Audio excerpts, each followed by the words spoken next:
Le 410e épisode du Coup Tordu. Ici, on vient parler vélo, on vient parler cyclisme. Le Coup Tordu, c'est le podcast des passionnés pour les passionnés, des interviews, des previews. Le 410e épisode du Coup Tordu. On va parler de la 3e étape du Tour de la Communauté de Valence. On va parler de la 3e étape de l'Étoile de Bessèges. On va parler également d'un petit tour également du côté de la Mascate classique, le Tour d'Oman qui se prépare. Et donc, pour attaquer ce Tour d'Oman, juste avant le Tour d'Oman, il y a une classique, la Mascate classique. Et pour parler de tout ça, pour faire cette grande preview, cette triple preview, Monsieur Latib, alias Thibaut, qui est dans le Coup Tordu. Comment il va, mon Thibaut ? Il va plutôt bien, mon cher Vincent. Un peu fatigué, mais ça va. Bon, t'es en forme là, Thibaut. Là, je sens que t'es bien là ce soir. Je sens que ça va. Ah non, j'ai les yeux qui piquent, mais on va tenir. T'en fais pas. Bon, je suis fatigué, c'est tout. Ouais, mais de la bonne fatigue, Thibaut, de la bonne fatigue. On va attaquer un petit peu avec l'actu vélo du jour, Thibaut. Et toi, ouais. Je crois qu'il y a un truc qui commence un peu à te péter les burnes.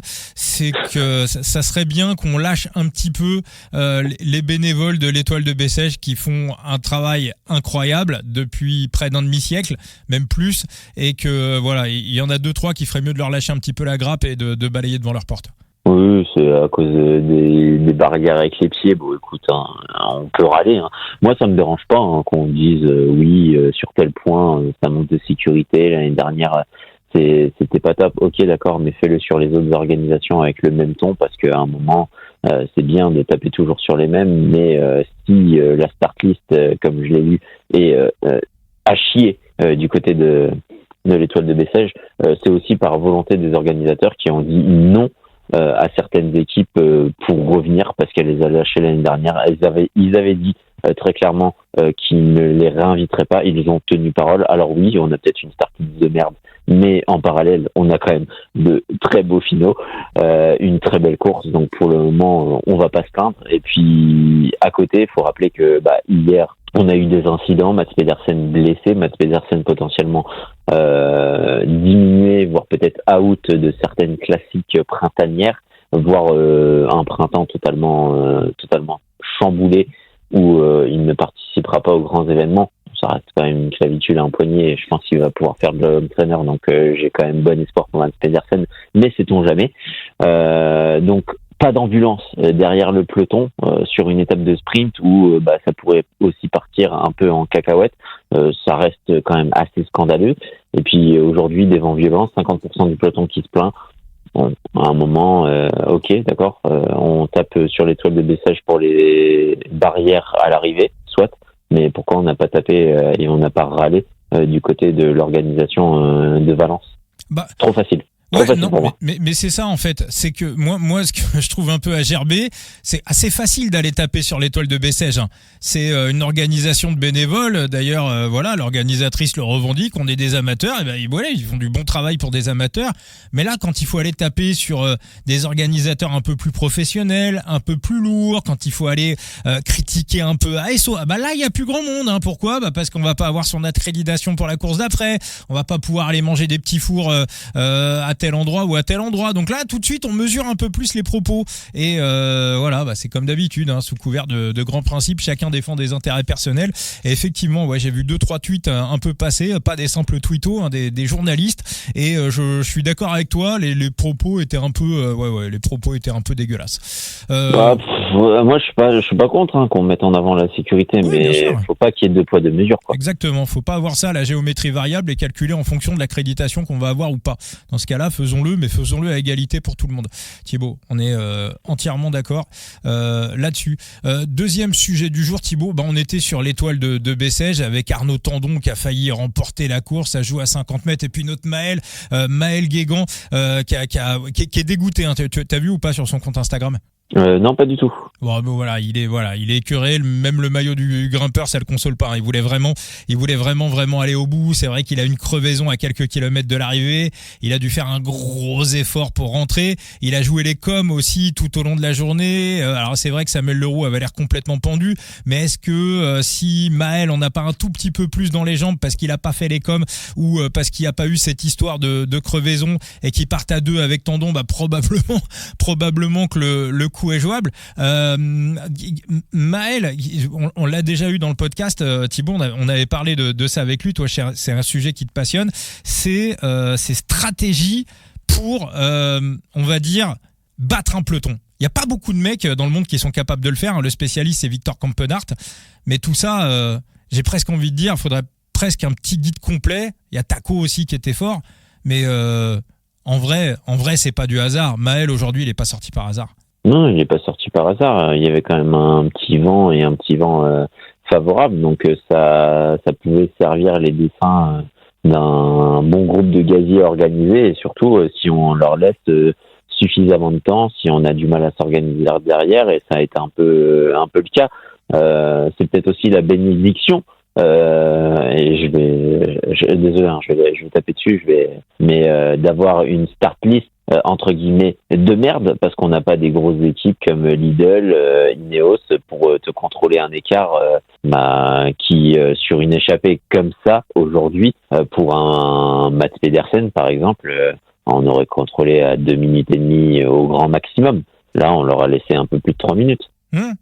Puis en plus, la pluie, ça rend aussi compliqué ça complique la tâche d'un peloton. Donc non, le coup était presque parfait. Mais Maël, il a donné beaucoup d'interviews. On l'avait eu dans le podcast il y a presque 2 ans. Il savait pas trop si il devait continuer à faire de grandes échappées, s'il a une bonne pointe de vitesse aussi, s'il devait pas se concentrer aussi sur les sprints. Là, la dernière fois, c'était sur le Tour du Poitou-Charentes. Il va le chercher le maillot des meilleurs grimpeurs. Il peut aller le chercher sur cette étoile de Bessèges. C'est vrai que Maël, c'est un coureur qui a 27 ans, mais il est pris un peu entre tous les feux. Et est-ce que finalement, là où il n'est pas le meilleur, parce que voilà, il analysait aussi tout ça, il avait failli le faire aussi. C'était sur les boucles de la Mayenne, l'étape qui avait été remportée par Lascano. Il a encore repris à 500 mètres de l'arrivée. Est-ce que sa spécialité, c'est pas ça? Et il n'y a pas un jour où ça va finir par passer quand même. Ça finira par passer. Sa spécialité, c'est de sentir le bon coup. Voilà. Quand il sort, il sort jamais par hasard.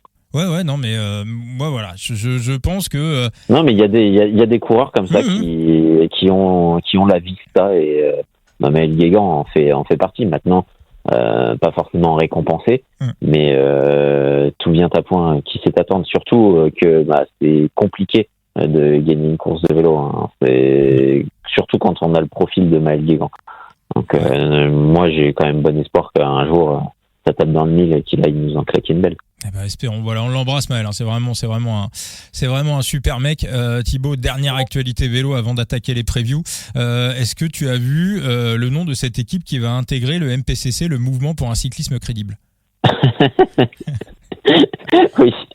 Alors, je le rappelle pour tout, exactement. Voilà, je le rappelle pour tout le monde. On en parlera du recrutement de la Moderne Aventure dans le podcast, parce que moi, je très fan du recrutement qu'a fait Georgine Capi et Bobby Julich. C'est les propos de Georgine Capi derrière, et l'inclusion dans les MPCC qui, écoute, après, moi, je reste un homme de droit, donc je peux avoir mes convictions personnelles derrière un mec, la garder un peu pour moi, être un peu violent aussi parfois, parce que je vais quand même dire les choses, mais il a droit à sa forme de rédemption, même si c'est ce que je pense, mais c'est pas forcément quelqu'un que je vais porter dans mon cœur au vu du mal que lui et son équipe ont fait. C'est ça. C'est après, il est peut-être sincère dans ses propos, peut-être. Maintenant, il suffit d'aller sur on a tout le droit de changer. Hein. Ouais, bien sûr, oui, on a le droit d'évoluer, d'être une meilleure personne que la personne qu'on était la veille. C'est comme ça que le monde devient meilleur. Maintenant, si on va sur le compte Instagram de Lance Armstrong, tous les étés qui on voit en train de taper des barbecues et en train de bouffer des saucisses avec Lance et Johan Brunel, Georgine Capi, quoi.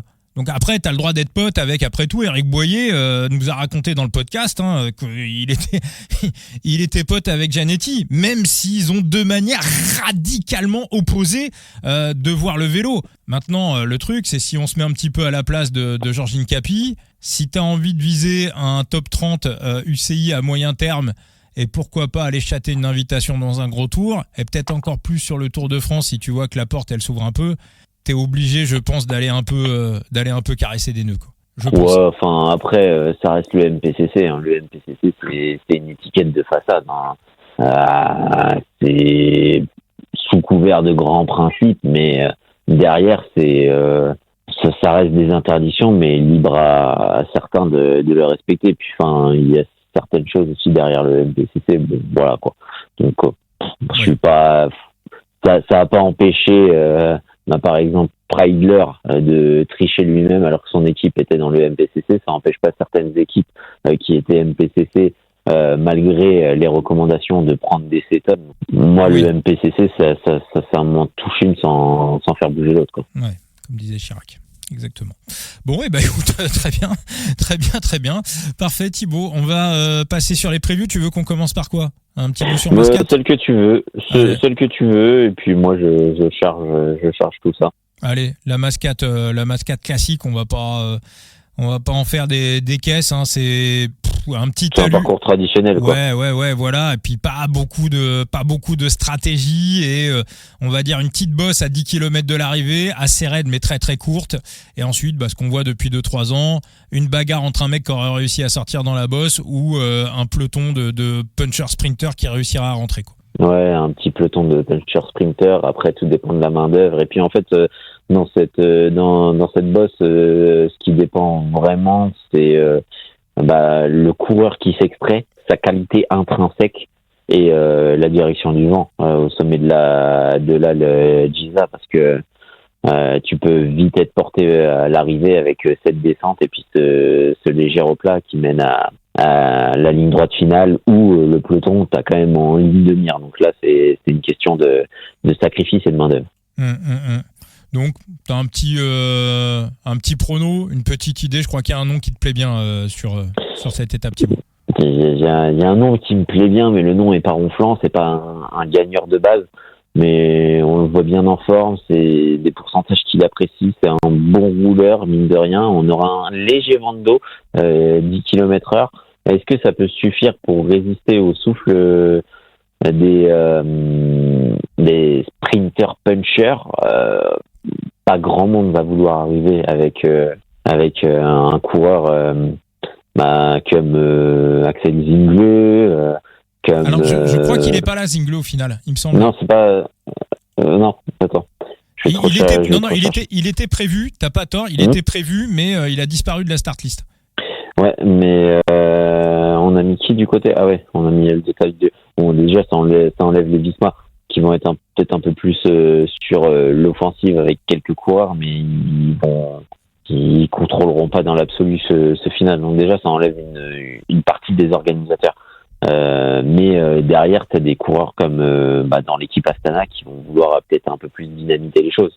Hein, je suis pas sûr qu'il y ait une bonne organisation derrière. Donc un homme seul ou voire 2-3 coureurs qui s'extraient peuvent aller au bout, à mon sens. Et donc un petit nom. Moi, je pars sur Tic Tac. Sur Tic Tac. Je pense que c'est son affaire. Sur Maori Van Sevenant. D'accord. C'est pas le nom le plus ronflant. C'est pas un mec qui arrive à la mettre souvent au fond, voire pas du tout. Mais il y a un moment, à force de tourner autour, on va finir par y arriver. On l'a vu quand même pas mal en forme la semaine dernière. Donc je pense que les conditions peuvent lui être favorables. Bon, écoute, moi j'ai pas forcément est-ce que moi je me posais la question de Schwittner, ça va sprinter pour une place, ça passe bien les bosses lui quand même. Ça passe bien les bosses. Après, est-ce que c'est pas sa limite si c'est un peu trop rythmé? C'est ça le truc. Ouais. Parce qu'il y a quand même Vito Brad dans son équipe, donc ils ont quand même pas mal d'options, on va dire. Et ouais, un mec qui pourrait s'accrocher, qui pourrait bien passer la bosse, Roger Adria qui a aussi une belle pointe de vitesse. Après, il reprend à voir quel Roger Adria on va avoir sur cette course. Enoch Moulbran aussi, c'est un nom qui peut plaire. Eric Plumers qui avait gagné l'année dernière.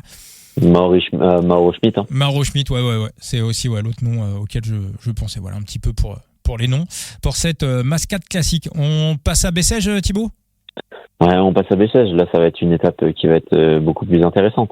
Ah bah, je te laisse la main sur le parcours. Du traditionnel. Le parcours, c'est du traditionnel. Hein. Sur l'étoile de Bessèges, on a ce petit circuit final avec le col de Trélis et puis le col de Brousse où on va tenter du côté des punchers de dynamiter un peu les choses et potentiellement de s'extraire d'un peloton. Le vent sera vraiment très léger demain, donc aucune influence sur le scénario.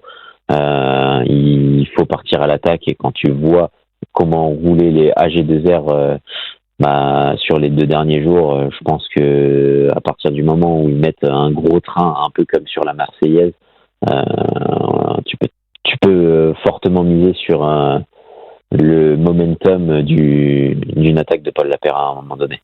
Ah ouais, tu penses qu'ils vont parce que c'est vrai que l'étape suivante c'est un sprint en logique et derrière on va terminer par le contre-la-montre. Donc toi tu penses qu'ils vont faire all-in et qu'ils vont vraiment essayer de tout casser sur cette étape? Oui, de toute façon il y a plus le choix. Hein.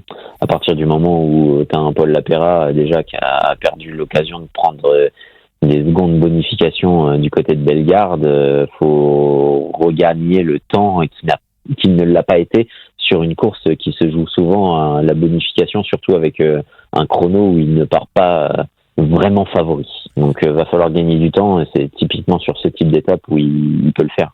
Est-ce que le parcours est pas un peu trop facile et est-ce qu'il manque pas un peu de vent, un peu de pluie, un peu de, on va dire un peu le même temps qu'aujourd'hui que ce jeudi pour véritablement réussir le coup, quoi.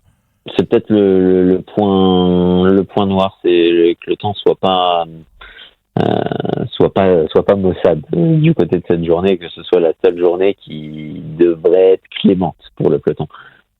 C'est le point noir, mais ça n'empêche que tu as toujours eu des attaques dans ce type de finale, que tu as toujours eu des late, donc moi je m'attends à une course quand même pas mal dynamique avec des coureurs qui vont vouloir aller gagner du temps. Et donc, tu penses à la victoire finale de Paul Lapéra? Et est-ce que c'est pas l'heure? Est-ce que c'est pas l'heure, mon cher Vincent? Ouais, mais j'ai l'impression que c'est pas assez dur pour réussir. Et est-ce que c'est pas l'heure du Ardouin chaud? Putain, j'allais le dire, voilà. Non, mais j'allais le dire, ouais. Ouais, moi non, je suis là-dessus. Alors après, bon, on peut pas. Je rappelle que jouer avec excès comporte des risques. Hein. On fait pas n'importe quoi. On joue en management bankroll. C'est un pic qui n'est disponible que pour les francophones de l'étranger. Mais clairement, Louis Ardouin, ce mec en sprint en petit comité, en plus. Il te plaît, hein. Mais ouais. Et tu vois, en plus, ils ont juste du côté de la Roubaix-Vandrissel. Alors, ils peuvent éventuellement mettre un mec à l'avant pour servir d'appui, mais il faut vraiment juste le placer dans la roue des décathlons. Voilà, faut suivre. Ouais, et puis c'est un mec qui tient pas en place. Ouais. Et là, je vois la cote à 200. La cote, elle est à 200. Et je me dis, mais je sais que voilà, les Belges peuvent jouer dessus. Je vais avoir du top 3 à 30, à 40. Mais ouais, moi je pense que clairement, c'est là, ils vont pas avoir le poids de la course, ils vont pas avoir la pression de la course. Il va pas avoir des sprinters aussi gros que ce qu'il avait dans le final de la Marseillaise où il part avec Mifsud. S'il y avait eu un groupe un peu plus réduit à Marseille, il aurait dû attendre. Mais là, face à Cocard, face à des mecs comme ça, c'était pas la peine. Mais là, pour moi, cette étape, le scénario que tu décris, pour moi, il y a marqué Louis Ardouin. C'est quoi? Ça peut être un sprint à 40, 50, comme on avait vu l'année dernière avec Delis. Oui, et puis même, ça peut être un Lapéra chaud, mais Lapéra a tout intérêt aussi à sortir avec un mec qui est peut-être un peu moins bon en chrono. Dans le style Louis Ardouin, c'est quand même pas mal. Oui, et puis si en plus Lapéra arrive à sortir un petit groupe et que il a quelques mecs dans le porte-bagages, bah il va rouler pour il va rouler pour le classement général. Donc jamais, je vois pas trop dans quel scénario il peut remporter l'étape, parce que si jamais, pour moi le seul scénario où il remporte l'étape, c'est un scénario où il part en solo. J'ai du mal sur un parcours comme ça, j'ai quand même du mal à voir un homme seul triompher. Ça me paraît pas assez dur. Maintenant, s'il ramène des mecs avec lui dans le porte-bagages, mais il y a pas un monde où il gagne. C'est pas possible. Donc même si c'est un groupe de 8-10, donc Ardouin, c'est en fait vraiment pour moi la clé. Parce qu'on voit, il a les jambes, hein, il fait 8e sur la première étape. La clé, c'est vraiment pour la Roubaix-Vandrissel, ça va vraiment être de le placer idéalement au moment où les décathlons vont en briller. S'il est placé à ce moment-là, franchement, on peut avoir la révélation. Moi, je suis d'accord. Il y a quand même quelques petits noms à aller cocher. Je pense que si t'as moyen, tu vois, et on reste quand même assez Frenchy de ce côté-là, mais des Clément Esquerdo, des Mathis Grisel, parce qu'aujourd'hui Klockmann gagne, mais il gagne en étant le poisson pilote de Mathis Grisel. Enfin, franchement phénoménal ce bonhomme, mais ça veut dire que Mathis Grisel avait quand même des faveurs. Mathis Grisel sur un type de circuit comme Bessèges passe peut-être un peu plus facilement que Klockmann, et il reste rapide en petit comité, donc tu vois, ça reste des mecs qui peuvent être sur l'offensive, des mecs qui nous ont montré une belle forme. Esquerdo l'autre jour il était bon, du côté de la Marseillaise il était bon, et Mathis Grisel c'est pareil, c'est des mecs qui étaient dans la première sélection qui a été rejoint ensuite par le peloton des piégés, donc tu sais que ces mecs-là sont déjà en condition. Sandy Dujardin, Mifud, qui fait un très très bon début de saison. Donc tout ça. Oui, il y a quelques noms, quelques noms à les cocher. Puis ça reste des mecs qui auront peut-être cette envie à un moment de tenter le coup.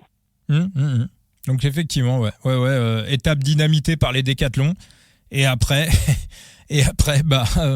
un malin qui va réussir à aller la chercher, mais voilà, je le redis, je suis assez d'accord. Ardouin, il y a un vrai spot pour la gagne ou pour un top 3 en tout cas. Je pense qu'on peut très vite apprendre à connaître l'ampleur du phénomène pour ceux qui ne le connaissent pas. Ah oui, non, je pense. Parce que c'est un mec littéralement qui tient pas en place. Chez les pros, il tenait pas en place, mais chez les amateurs, pardon. Mais ceux qui ont couru avec lui, ils le savent. C'est une machine. C'est une bête à rouler, et en plus t'as pas envie d'arriver au sprint avec lui. Oui, sauf que voilà, à mon avis, il y en a beaucoup qui je suis pas sûr que dans les stages d'avant-saison, si tu veux, du côté de la décathlon, tu vois, Dominique Serriès soit arrivé avec des tableaux, avec des trucs. Bon, attention à ce gars-là. À mon avis, ils vont pas se méfier. Donc, Ah oui, non, c'est un mec que ce soit pour les sweavers comme dans le peloton. Bon, tu vas mater ta fiche Pro Cycling Stat du côté de certains DS et tu vas dire bon, on va se méfier, mais c'est pas le mec que tu vas cocher dans l'absolu, quoi. Non. Donc non, c'est a posteriori, en l'ayant avec toi, que tu vas te dire bon, on va peut-être faire gaffe à un moment. Ok Thibaut, pour cette étoile de Bessèges, on bascule du côté de Valence. Et basculons du côté de Valence. Parce que là, il y a des choses à dire. Il y a beaucoup de choses à dire sur cette étape. Le parcours assez classique, mais il va y avoir des choses à dire derrière, Thibaut. C'est la météo. On a vu aujourd'hui, le vent était capricieux. Il sera moins fort demain, mais on reste sur pour le moment, j'ai un vent moyen quand même qui est annoncé à 15 km/h. Je me méfie rien parce que moi, les radars hier soir, le vent était fort, mais il n'était pas en rafale aussi fort qu'il ne l'a été aujourd'hui. Donc si moi on m'annonce déjà des rafales à 40 km/h, tu vois, si c'est encore plus fort, ça va vite calmer. Et puis là aujourd'hui, les rafales, tu les sentais bien, tu les voyais bien même. Donc attention danger, et c'est le vent dans la difficulté, la seule difficulté du jour et une grosse partie de la descente, il est défavorable. Oui, c'est-à-dire qu'on a, pour le parcours, on a une double ascension, on va dire. Voilà, une ascension qui est assez roulante, 7,5 km à 5% de moyenne. Il n'y a pas de gros pourcentage. Derrière, on a un petit répétition et ensuite on descend sur 25 km à peu près pour aller jusqu'à l'arrivée. Ouais, et puis en fait, cette étape, au vu des conditions actuelles où le classement général ne comptait pas sur ce contre-la-montre, tu vois, je me disais potentiellement ça pouvait partir sur un Remco chaud. Oui, c'est ce qui était un peu... on avait une hésitation d'ailleurs. Alors, on pense que l'étape Rennes, ça sera celle de samedi, mais on pouvait se dire aussi que sur certaines conditions, ça pouvait être celle-là. Moi, c'était pas mon choix de base, mais ça pouvait. Ouais, mais là, du coup, au vu des conditions, ça va peut-être plus attendre l'étape du lendemain. Donc, moi, je m'attends à un sprint réduit dans les rues du final. Mais alors surtout sprinter réduit parce que encore une fois ce vent de face qui va souffler sur toute la partie finale, dans l'ascension finale et jusqu'à l'arrivée. Mais alors quand tu parles de sprinter réduit, Thibaut, un sprint à combien d'unités ? Quand même pas mal. Donc pas si réduit que ça en fait. Il y a une 60aine. Oui, donc un bon gros demi-peloton, voire un peu plus à l'arrivée. Donc Donc si on va sur les cotations, on va trouver des choses qui sont intéressantes, qui sont très intéressantes, parce que les bookmakers sont un peu perdus. Moi aussi, je suis sur ce scénario, Thibaut, à savoir un sprint pas massif, parce qu'il y a forcément quelques mecs qui vont passer par la fenêtre, mais un sprint, on va dire... Ouais, presque. Enfin, voilà, je pense pas que les Bora vont embrayer vent de face sur l'étape de samedi. Me paraît tellement plus propice pour pouvoir aller jouer quelque chose. Éventuellement, ce sera vraiment embrayé en matière de position pour être positionné avant les descentes et aller chercher des petites bonifs au sommet, mais c'est tout. Ouais, non, mais totalement. Donc. Alors, je vous donne les cotations. On a du Girmay qui est favori à 3,25. Ensuite, on a Mathias Vacek à 8, Arne Marit à 10, mon stagiaire Ray Lechian à 11, Govekar à 11, Ben Turner à 13, Remco à 15, Vlasov à 15, Ivan Romeo à 26. Après, on a Leonardi, Castrillo et Marc Soler. La première interrogation, c'est Bini. Est-ce que Bini, ça passe ou pas ? Ça passe, mais... Est-ce que Bini, en fait, il va pas toxiner Non, en fait, moi, ce qui me gêne pour Bini, malgré sa présence, c'est le final. Parce que le final, si je te le décris, là, 2 km 400, tu passes un rond-point, 2 km 100, allez, 150, tu passes un autre point, tu retournes sur un grand rond-point à 1 km 900, virage rond-point 1 km 400, de nouveau un rond-point 1 km 100 et dernier virage à 700 mètres. Donc Bini, c'est pas non plus le mec qui se place le mieux. Il peut être pas mal à reculons dans le peloton, on va dire, et se faire bousculer un peu dans ses pif-paf. Et pour le coup, un gros train assez composé d'une équipe peut emmener son sprinter polyvalent très bien positionné dans la dernière épingle à 700 mètres. Et là, si t'es un peu trop reculé, le temps de remonter, c'est fini, quoi. C'est vrai que Bini, c'est un mec qui a tendance un peu à perdre des places dans les ronds-points, dans les virages. C'est un peu un Phil Bauhaus opposé, quoi. Si Phil Bauhaus était là, je l'aurais mis favori, par exemple, sur cette étape-là. Alors Thibaut, pour toi, quelle est l'équipe qui a le train nécessaire justement pour mettre un petit peu à mal le train de la NSN ?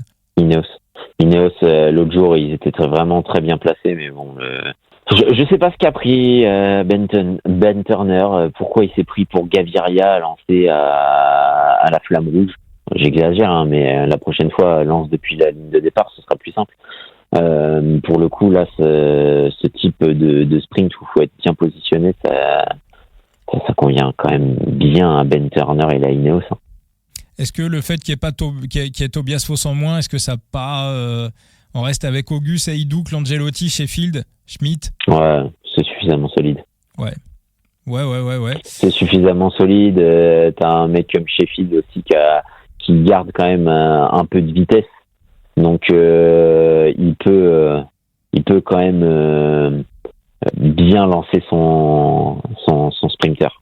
Je m'attends quand même à avoir un très bon Sheffield dans ce type de finale.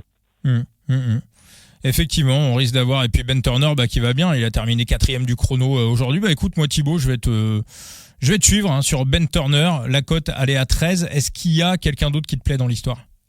Je sais pas, justement, avec ce problème de positionnement, est-ce qu'il essaye de placer Bini et il a son occasion, ou est-ce que c'est un peu mort ? Parce que un Ray Lechian, il pourrait avoir son mot à dire s'il était bien placé par rapport à un Bini. Hein. Ça reste un mec qui emmène très bien. On se souvient du côté de la Norvège comment il avait emmené pour Corbin Strong.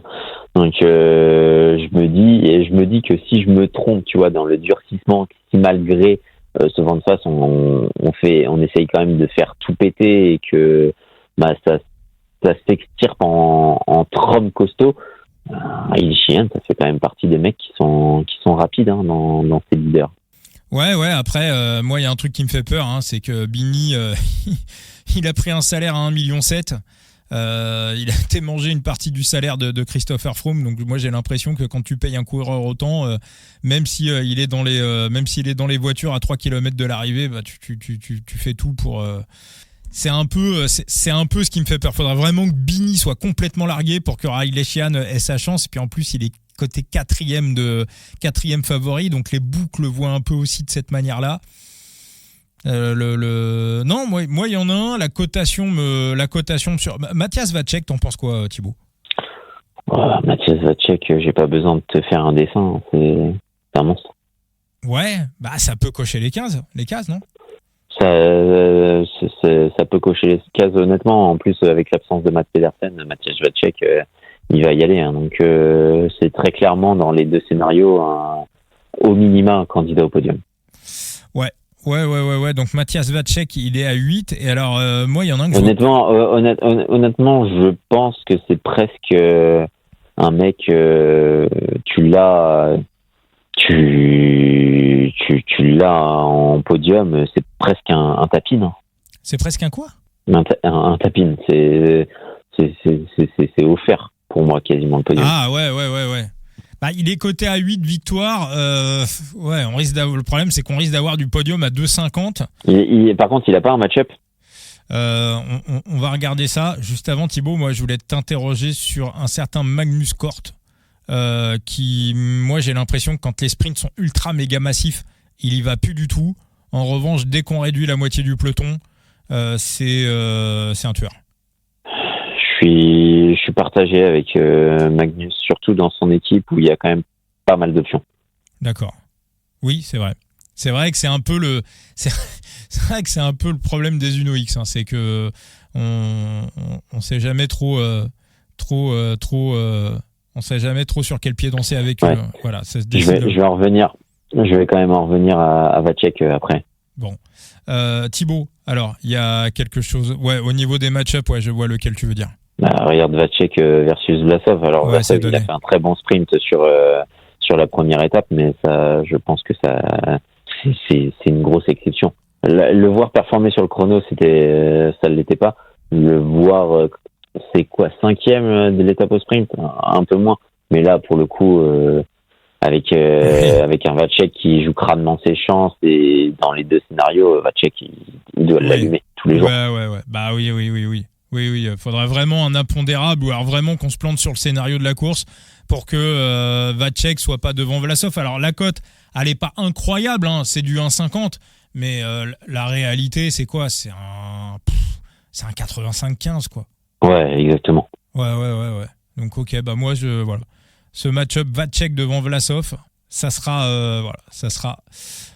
pris de mon côté, donc voilà, 85%, donc on rééquilibrera avec les probabilités d'occurrence. Mais c'est vrai qu'en plus sur les match-ups, c'est assez rare de voir les bookmakers nous proposer comme ça deux mecs qui ont des profils complètement différents. Habituellement, ils aiment bien aligner deux gars qui sont sur des profils assez proches, et là on est sur deux trucs, on va dire assez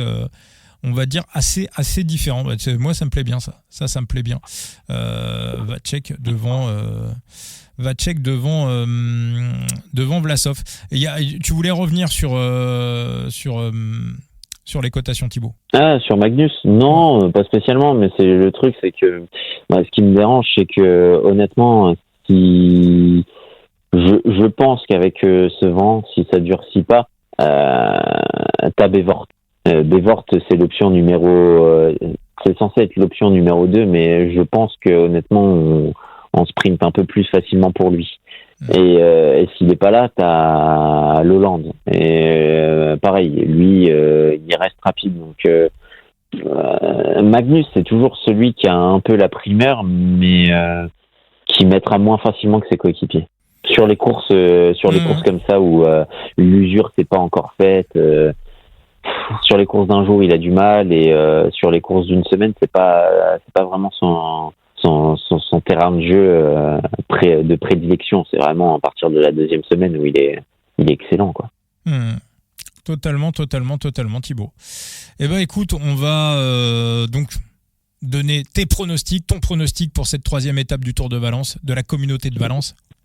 Moi, je partirais sur un Ben Turner.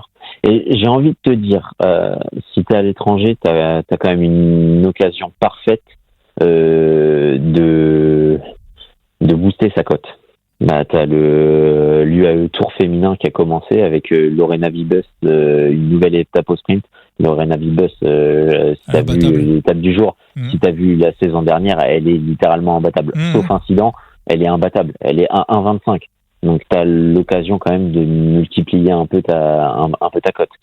C'est vrai Thibaut, et on va en profiter pour faire une tu vois, genre une cote à 13 multipliée par 1,25, tu passes ton Ben Turner à 16,25. Des trucs dans le genre. Ça reste quand même bien appréciable. Ouais. Ton match-up de Vacek, pardon, excuse-moi. Vas-y. Je t'interromps, mais ton match-up de Vacek 1,5 fois 1,25, tu le passes déjà à 1,88 quasiment. Ouais. Ah bah oui, non, mais ça se tient. Non, très bien. Très bien, Thibaut. Comme tu parlais de vélo féminin, je voulais faire un big up à Michael Amand, à toute l'équipe de ma petite entreprise, Clémence Latimier également, qu'on avait eu dans le podcast. T'as vu le résultat quand même, première course?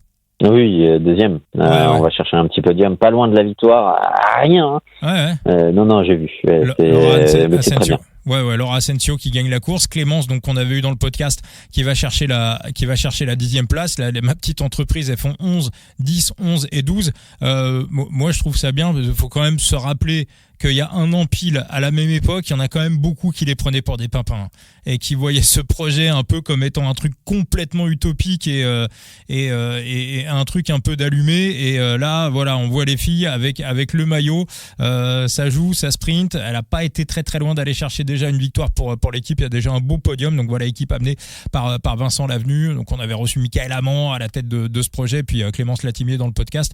Donc voilà, première course et déjà un beau résultat. Donc voilà, bravo à l'équipe de ma petite entreprise. Donc Thibaut, ouais, on disait, ouais, donc sur les pronos sur cette troisième étape du Tour de la Communauté de Valence. Ouais, Ben Turner en victoire et je pense qu'on peut partir sur un petit boost avec Wiebes et le match-up de Vacek face à Vlasov. Mais là, en plus, l'intérêt, c'est que ce genre de truc, par contre, tu l'as que pour les francophones. Et là, t'es pas remboursé en cas de hors top 10 de Vacek et Vlasov. Oui, voilà, parce que le match-up que je vous ai donné hier, Pellizzari devant Soler sur le contre-la-montre, évidemment, comme Pellizzari a terminé 12e du chrono, alors que pourtant il n'y avait pas photo entre les deux, le match-up est remboursé, il était disponible sur le book de Marc Madiot. Et par exemple, tu vois, aujourd'hui, ce match-up, tu le boostais, qui a été mon cas. Ouais. Tu le boostais avec Wiebes qui était à 1,36, qui était un cadeau absolu. Tu l'obtenais à 2,433. Donc, c'est beau. Ouais. Non, totalement. Moi, je vais te suivre, Thibaut. Ben Turner, je vais estimer qu'il a à peu près 20% de chance de faire au moins podium. Donc, ça va être à peu près la répartition de la mise. Donc, je pense qu'on aura du top 3 aux alentours de 4. La victoire à 13, ça sera pris. Donc, voilà. Donc, j'aurai une petite répartition de mise sur Ben Turner qui se jouera à peu près à ce niveau-là. Donc, je pense que, je sais pas, faut que je calcule. Mais à mon avis, à vue de nez, je pense que sur la victoire, ça sera un petit 0,03, petit 0,04. Et puis sur le podium, on va dire multiplié peut-être par 3, un petit 0,012 ou un petit 0,015 dans ces eaux-là pour la victoire et podium de Ben Turner. Et pour le match-up donc de Matthias Vacek devant Alexander Vlasov. Je pense que ça sera du 0,4 ou 0,5% de bankroll. Ça sera à peu près dans ces eaux-là, quoi. Moi, le Ben Turner, j'espère qu'il il sera quand même pas débile, parce que le premier sprint, quand il le lance de si loin, c'est décevant au possible. Tu peux pas te permettre de faire ça sur un sprint, de lancer de si loin. À mon sens, il devait quand même avoir les jambes pour aller chercher un résultat. Et il a fait le débile. Donc pas 2 fois de suite. Bah, généralement, il corrige en plus. Hein. C'est ça qui est intéressant sur les sprints. C'est quand on voit un mec qui a l'air quand même plutôt en forme et qui, on va dire, se trouve un peu soit dans le placement, soit parce qu'il a lancé avec un mauvais timing. Généralement, le mec fait l'erreur une fois, il a fait pas 2 fois. Sauf Thibaut, sauf Fernando Gaviria. Voilà. Pas que, mais Nando, moi, Nando depuis quelques années, il aime bien ça. Oui, mais j'allais te dire, il y a quand même un tas de débiles qui corrigent pas leurs erreurs. Hein, donc, mais oui, Fernando en fait partie. Ah ouais, si je sais pas combien de courses il aurait gagné si on jugeait l'arrivée à 100 mètres de la ligne, mais si on mettait un classement par points à 100 mètres de la ligne, le mec, il crame un petit peu tout, quoi. Peut-être pour ça que Christian Prudhomme les a sélectionnés pour le Tour de France. Peut-être que il aime bien les mecs qu'on voit les sprints à 400 mètres de la ligne. Mais c'est bizarre en plus parce qu'au début de sa carrière, il faisait pas ça du tout, quoi. C'était pas du tout. Mais bon, ces grandes années chez Lefebvre et tout, il faisait pas n'importe quoi, il sprintait bien, quoi. Ouais, mais quand tu sens que tu perds en vitesse et tout, faut que tu anticipes, faut que tu essayes de surprendre et mine de rien, il en a gagné quand même quelques-uns en surprenant comme ça. Hein. Bon, après, c'était des sprints qui étaient un peu plus favorables à un mec qui lance de très loin avec des courbes. Alors moi, je m'en souviens d'un en particulier, vraiment le final en courbe, il lance à 400 mètres, il prend la tête, il prend la corde et il va tous les niquer. Non, c'était pas le Tour des JE. Mais bon, attends, on peut faire sa fiche. Hein. C'était quoi ? C'était il y a 2-3 ans, 4 ans même, peut-être. Putain. Parce que là, oui, non, ça fait un moment il en a gagné une ou pas chez Movistar ? Peut-être une. Ouais, peut-être une. Alors, on va filtrer par résultat, égal, filtre. Ça devait être un truc... Mais Nando, c'est terrible. Hein. Nando, c'est terrible parce que ce mec... Pour moi, c'était un truc en Espagne. Il avait tout pour devenir le meilleur sprinter de tous les temps quand il arrive à 20 ans et qu'il commence à taper Cavendish. C'était le premier sprinter colombien et puis même peut-être encore, alors qu'il est, bon, depuis il y a eu Jean Seb, mais c'était vrai que c'était assez dingue de voir débarquer un sprinter de Colombie. En principe, un sprinter colombien, ça n'existait pas. Et puis voilà, sur ce qui se dit, sur ce qui se raconte, c'est quelqu'un qui vient d'un milieu assez modeste et il a commencé à gagner de l'argent un peu dans l'idée des footballeurs. Et dès qu'il a il s'est un peu embourgeoisé, il a un petit peu après il a encore le niveau évidemment d'être professionnel, bien sûr. Mais voilà, il a pas fait la carrière qu'il aurait dû avoir. Ouais, le Ben Arfa du vélo. Exactement. C'est peut-être celui-là. Non, c'est pas Burgos. C'est pas Burgos, donc ça doit être le Romandie il y a 2 ans. Hein. Ah non, quoique. Burgos, mais l'épingle était... Ah si, il y a Burgos déjà. Burgos, il lance de très loin, l'épingle. Ouais, non, mais c'est pas Burgos que j'avais en tête. C'est pas celle où Decker il se casse la gueule ? Non. De quoi ? C'est pas celle où David Decker, qui était encore à la Visma, se casse la gueule violemment ? Moi, je sais plus. Romandie 2023. Étape numéro 5. Final kilomètre. Non, putain. Ah oui, si, c'est le Romandie. C'est le Romandie. D'accord. Ah là, je vois les images aériennes, c'est le Romandie. Il lance de tellement loin, il surprend tout le monde. C'est un temps où Ethan Hayter faisait encore des sprints massifs. Ouais, sans doute. Ouais, tu le vois sortir de nulle part, tu comprends pas ce qu'il fait. Et grand bien lui en a fait. Il a quel âge maintenant, Nando ? 32, 30... Ah, il a que 31 ans, quoi. Il a que 31 ans. Tu le vois sortir à la corde, à un peu plus de 300 mètres, avant la barrière des 300 mètres, et c'est magnifique, il les surprend tous. Ouais, il a été magnifique, cette victoire. De toute façon, ces 2 dernières victoires, sur des grosses courses, on va dire, Romandie, Burgos, c'est toutes des sprints lancés en anticipation, quoi. Il a cassé de combien son salaire là pour aller à la Kadja ? Tu me poses des questions. 1, je ne sais absolument pas. 2, je sais absolument pas si ça a filtré ce type d'informations. 3, c'est des considérations qui ne regardent pas, c'est entre lui et son équipe. Donc bon. Ouais, bien savoir. J'aime bien savoir. Ça se trouve demain il va gagner la Mascate classique et puis on va fermer nos gueules. Et voilà. On va savoir. Là, je me la mets à couper si la gagne. Non, garde-la. De toute façon, elle peut servir. Elle peut servir. Si, il fait la Mascate classique. Si, il est là. Il fait la Mascate et le Tour de Man. Oui, mais enfin, il sera pas présent sur la mascate, il sera dans la voiture balai. Méchant Thibaut, c'est méchant. Thibaut, on retrouve des previews sur ton site Going Full Gas? Ouais, si je suis pas trop fatigué, je sais pas, laquelle serait la plus intéressante à rédiger en priorité, c'est ça le truc. Bah, Valence et je sais pas, entre Valence et Bessèges, c'est vrai que les deux. Enzo va faire Valence. Enzo va faire Valence, ouais. Ce qui est intéressant avec Valence, c'est les conditions et puis ce final quand même qui est assez spécifique, donc le placement sera quand même primordial. Ah, si Enzo va sur Valence, moi je serais toi, j'irais sur Bessèges.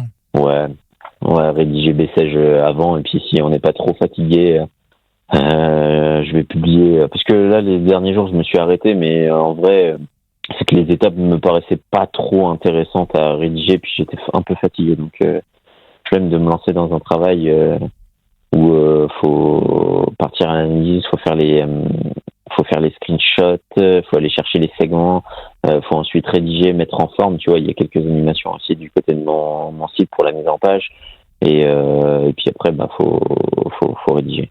Bah oui, tout ça c'est du du taf. Donc c'est du voilà, chronophage. Exactement. Donc peut-être, voilà. En tout cas, allez mater le site de Thibaut, Going Full Gas, le site d'Enzo, The Big Gear. N'oubliez pas de vous abonner à tous les réseaux sociaux du Coup Tordu. On est présent sur Apple Podcast, sur Deezer, sur Spotify, sur la chaîne YouTube du Coup Tordu, présent sur TikTok, sur Facebook, sur Instagram, sur X, sur Twitter et sur Facebook.